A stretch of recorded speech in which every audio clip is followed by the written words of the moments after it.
अध्यक्ष महाराज, मी आपल्या परवानगीने या ठिकाणी महत्वाचा विषय आपल्या माध्यमातून सभागृहाला आणि सरकारला सांगण्याचा प्रयत्न करतो। अध्यक्ष महाराज, तसं तर स्थगन प्रस्तावामध्ये सोमवारी झालेल्या वादळ, पाऊस आणि गारपिटीच्या नुकसानीच्या बाबतीत बोलले, पण ते बोलत असताना त्यांनी जे नावं घेतली त्या नावात काही जिल्ह्याची नावं त्यांच्याकडनं विसरली, म्हणून मी जास्त आग्रह करतोय। त्यात बीड विसरलाय, बाकी सर्व नावं घेतली आणि मी परत एकदा सर्व नावं घेतोय। काल दिवसभरात बीड, नांदेड, लातूर, धाराशिव, मराठवाड्यातील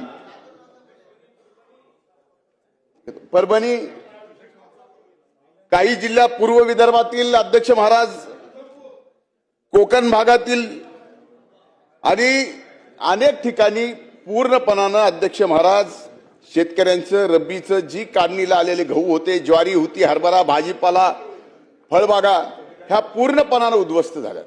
म्हणून माझी आपल्याला विनंती आहे, म्हणजे माझ्या मतदारसंघ बीडमध्ये तर माझ्या असेल, माजलगाव मतदारसंघात असेल, केज मतदारसंघात असेल, फार मोठं नुकसान झालं।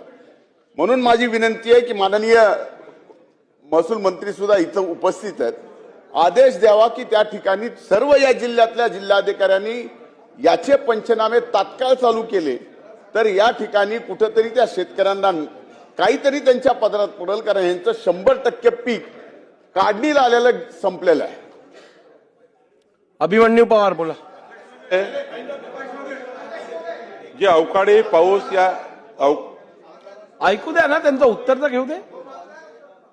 या राज्यामध्ये जो अवकाळी पाऊस सुरू झाला आहे आणि काल विदर्भ, मराठवाडा आणि काही भागामध्ये नुकसानी झालं आहे अवकाळी पावसामुळे, अध्यक्ष महोदय, याचे सर्वेक्षणाचे आदेश माननीय मुख्यमंत्री चर्चा करून देण्यात येईल। अध्यक्ष महोदय,